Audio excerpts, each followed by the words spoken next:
Hello guys, Carrie Burnett here again. I'm on to talk a little bit more about trauma and massage therapy. Today I'm going to focus on, last time I spoke a little bit to making sure your practice is trauma informed before even talking about getting on the table. Today we're going to talk a little bit more about things you can do when somebody is on the table. So without further ado, I think I'll start with the biggest and most important thing, which is just learning to check your ego when it comes to massage therapy. There's this phrase I'm sure some of you have heard, hopefully not said, but it's this idea of no pain, no gain. And we see this sometimes when massage therapists are trying to help somebody work something out, and the person is clearly uncomfortable, even the massage therapist. While they may not be paying attention to it, their intuition is telling them they're uncomfortable because it's most likely why they're saying this. So I have this idea of like, you have to feel this pain in order for me to get through this tension or whatever it is. And if I could do anything in the world, I would probably just take that phrase and make it go away completely. Because first of all, what that does is it tells the client that what you think they need is more important than what they think they need. And when we're talking about trauma, this is a pretty significant breach of boundaries because we really want to help empower people. That's going to be a big theme across of everything I'm saying here.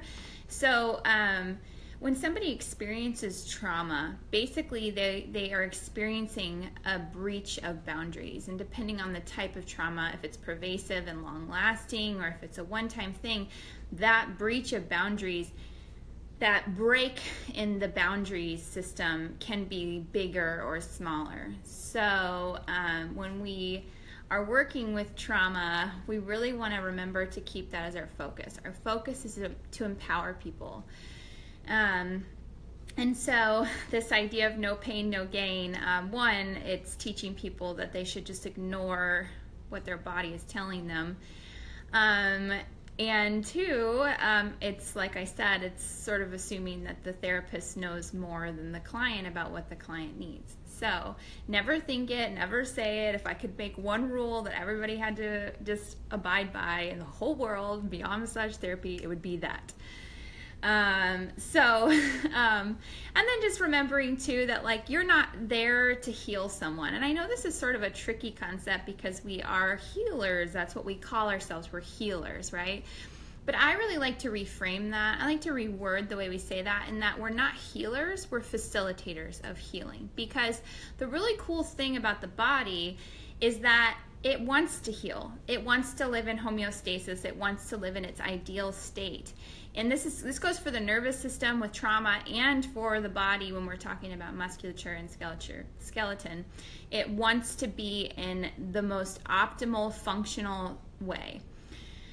And so sometimes there are things that are prohibiting that from happening, and that's why people have conditions and chronic illness and chronic conditions like PTSD and things like that. And so we might just have to help remove some of those blockages. But at the end of the day, as a massage therapist, even if you move some of that blockage and allow the body to heal, you're not healing. What you're doing is you're giving the body the opportunity to heal itself. And so I think that that's a really important thing to do, because we, once again, want to really empower people. We want to show them that that is within them, to really show them that they're capable of this. Because it can feel very overwhelming to process through and deal with trauma, and that can oftentimes umbrella all over facets of your life, including your physical body. So setting the ego aside, sort of setting the objective aside too, being willing to take the extra time that's needed to really work on those boundaries and that empowerment, I think is important, because it can feel a little weird at first. It can feel a little like, this is not what I'm here for, and maybe that's true. Somebody may not want to process through or work through any of this, and you need to note that and say, we're not here to work on that. But that doesn't mean that you can't be empowering with that person. So one thing that I learned in my somatic experiencing training last weekend That's a really cool thing you can do with people when they're on the table. To really work on this idea of boundaries and empowerment, is you would have them lay on the table. I would say having them lay face up, because having that vision, having that visual stimulus of where you are for a person with trauma is really helpful. And then you would sit next to that person, and my suggestion would be maybe like on the top of their deltoid. This would be the area we would be working with here, because like I said, that gives the person the optimal vision field for you without really working with an area of the body that can be triggering. Now, this needs to be unique to each person. If that deltoid is triggering for that person, then you need to find another way to work with this exercise. But what you would do is you would sit next to them, make sure they can see you, and then you're not going to touch the person at first. You're just going to put your hand up, and you're going to invite that person to go inside and see what it feels like just having your hand up. And once again, we're really just empowering them to have the words, the verbiage around that, and that we're there to be patient and listen to that process. And then you can try slowly moving your hands slightly forward and ask them to go inside and say, what does it feel like when I move my hand forward? And then try moving back. And this is not like you don't have to follow any certain protocol. Really, you're just sort of going with your intuition and listening to what they're saying.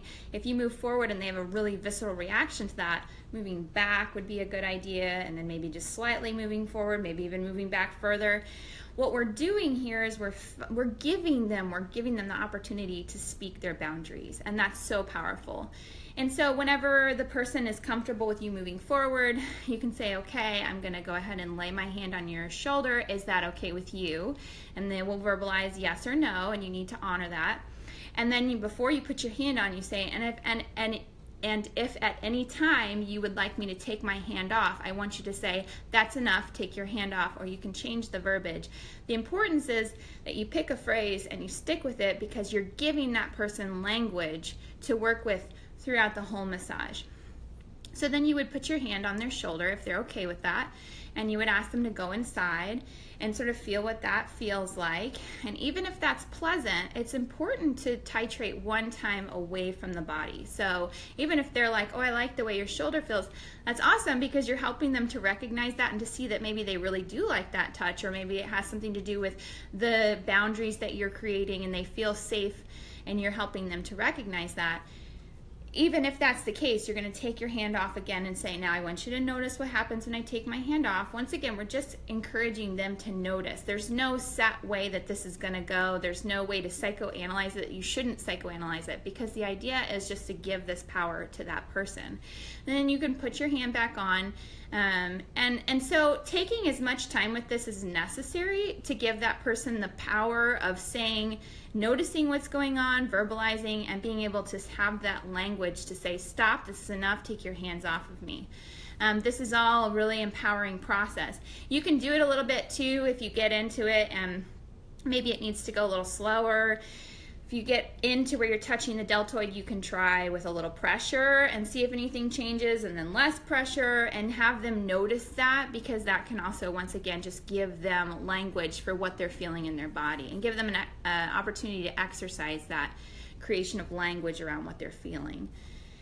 Which is very empowering, especially for people who've been traumatized, because when that breach of boundaries happens, we sort of sometimes have to turn that off, because it's too overstimulating the things that are happening to us that we don't want happening in a trauma situation. So helping them to see what they're feeling and have them create their own words around that is so awesome.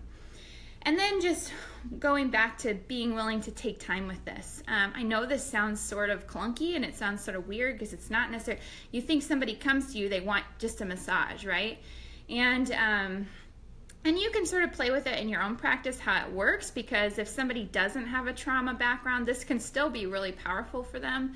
But they may not want to do it, and that's okay. And once again, the trauma person may not want to do it, and that needs to be okay too, because once again, we're giving them the power. So this is just a tool that can be used to help them to come into power of that, and to give language and support around those boundaries.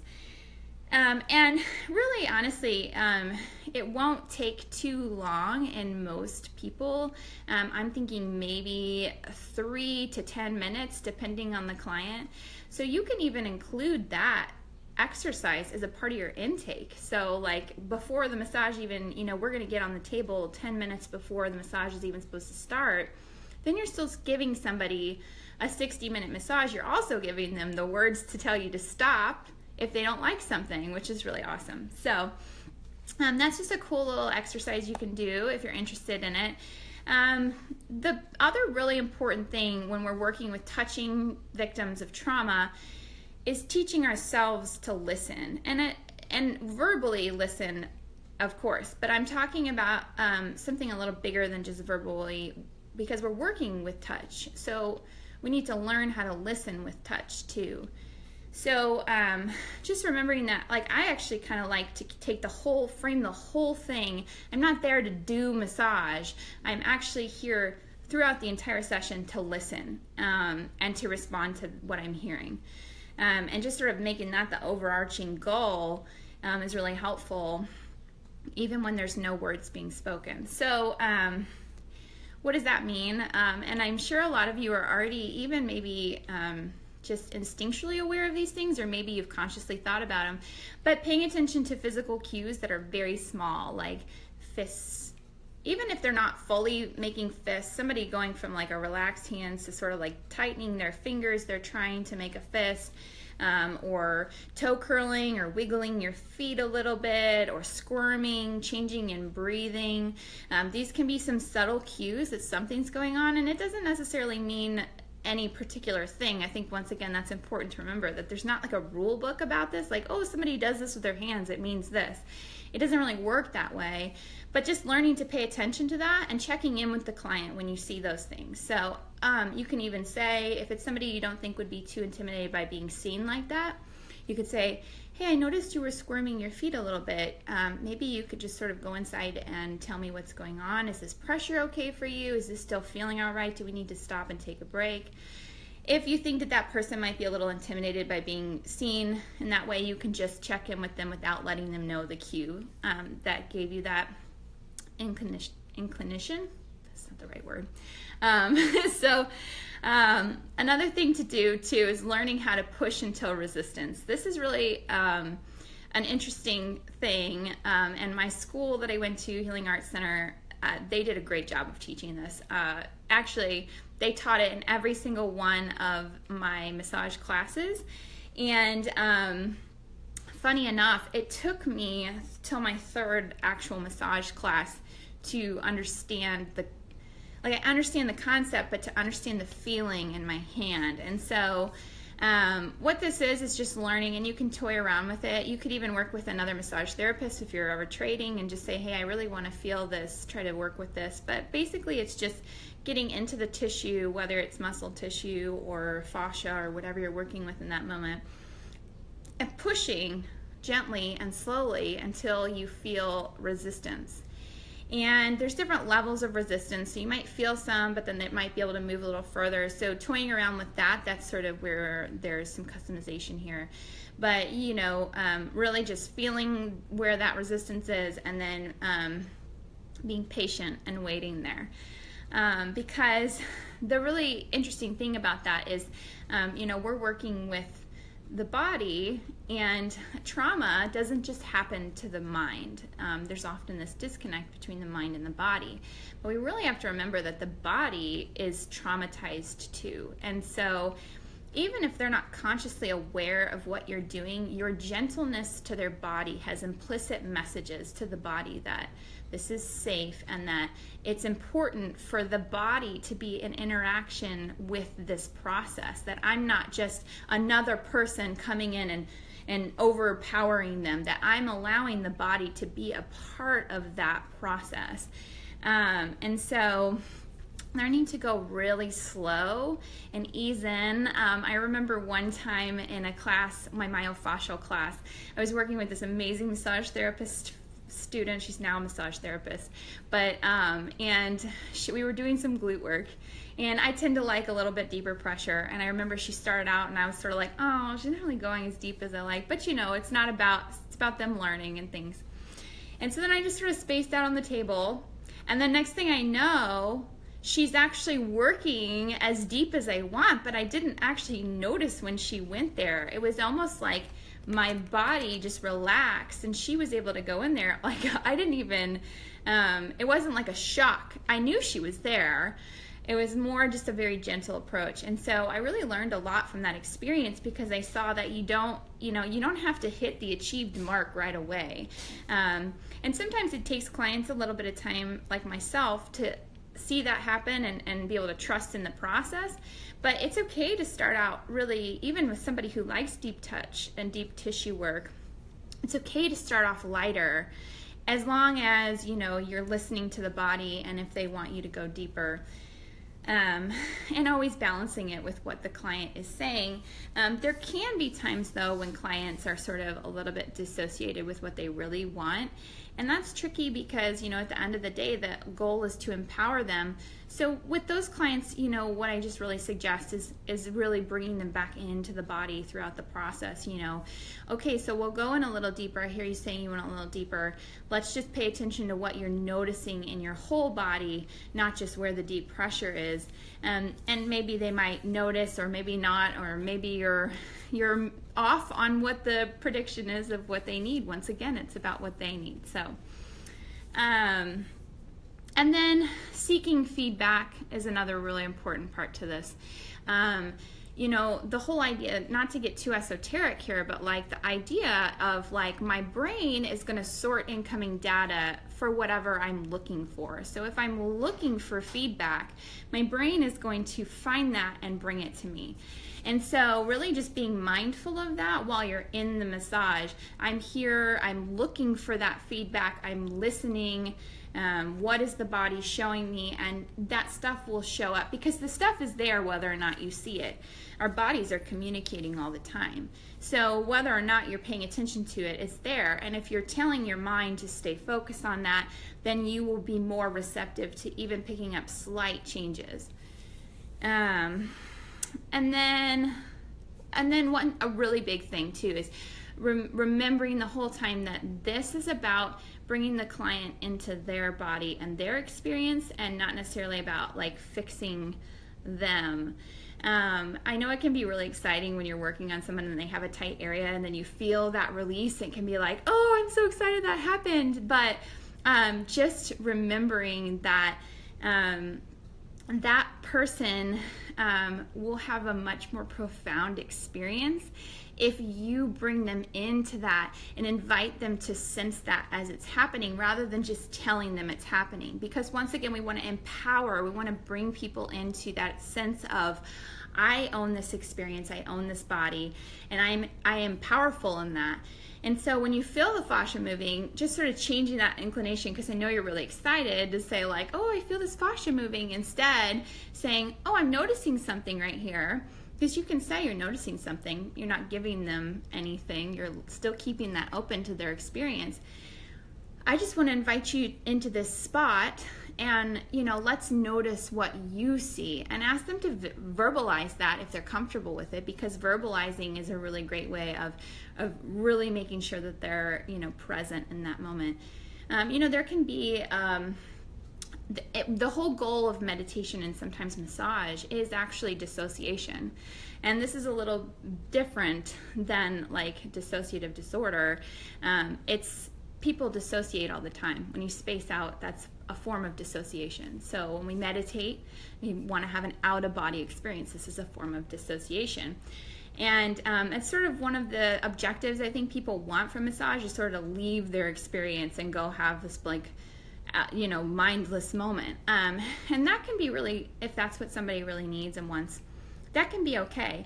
But it can also be really exciting and really empowering to invite them back into that experience, into that moment, and not necessarily into their life experience, but into their body, into what their bodies experience. Because, If you sleep during a massage, is the massage still going to be beneficial to you? Absolutely, because you're working with the fascia, you're loosening things up. But how much more enjoyable and aware of that are you if you're awake and you're feeling and sensing that and really staying with what's going on? So something that can be really cool is to invite that person into that experience and really, encourage them to express that with their own dialogue. And then too, just remembering that this is, every time you do that, every time you bring their awareness into the body and ask them to verbalize that, you're helping to create new neural pathways of connection for them. And you're working those muscles. You're literally connecting the mind and the body for them, which can really be powerful for a trauma victim because sometimes that gets very significantly severed. And it makes sense that happens. But when we're not in that trauma, when we don't need to be in that trauma response, that threat response, we can come back into this mind-body connection and really help them heal through that. So let's see. Something that's really important that I sort of missed earlier, when you're learning to listen in massage, something that's really important is doing your own work. And I'm going to talk a little bit about that in the next part, but not necessarily like you have to have clean energy all the time. You always have to be at your best, blah, blah, blah, blah, blah. What I mean is actually just doing your own work in some way at all times, self-care in some way. And I think a lot of people that are drawn to trauma work have some experience with trauma. So being able to process that and having, healthy outlets for healing with that for yourself, what that does is it gives you a spectrum to be able to notice things in your clients. Because if you're hurt from your own trauma, you might learn to block some of that out. And so you're not going to be susceptible to seeing these things and being able to help with this in your client if you're numb or not present with that in your own self. So learning to just really spend the time working on ourselves helps us to be able to listen and see and be more susceptible to what's going on with our clients and be more sensitive too. And then making space for the client's different needs. I think once again, just going back to this idea of really letting go of the ego when it comes to massage therapy. Don't think that you know what somebody's body needs. You might have an intuition and you might have an inkling, but at the end of the day, that is nothing compared to what the client thinks that they need, because we're working with their firsthand experience. And so, if the client comes in and they're saying, I don't want you to work on this shoulder, but that actually needs to be worked on. That's part of what's causing this pain that they want you to focus on over here. There could be a million reasons why they're saying that. And to come in and say, well, I'm going to do it anyways because and you can discuss some of that with them, try to educate them, see if that changes. But at the end of the day, somebody might be guarded about this for emotional reasons. They might be guarded for other reasons that have nothing to do with musculature or anything that we're necessarily working with in that moment, or what our intention to work with is when we do that. So just being open to that and really always focusing on empowering the client and listening to them, to those boundaries that they set. If somebody wants, I know I said this last time, but if somebody needs to talk, sometimes that is a way for somebody who has anxiety or somebody who's just really uncomfortable to get comfortable. It gives them a sense of control while they're on the table. So just making sure that that's okay. And then you can always invite them to, it's okay if you need to talk right now, but, maybe we could try taking a deep breath. How would that feel to you? Inviting them into that experience. So I think that's everything I had written down for this week.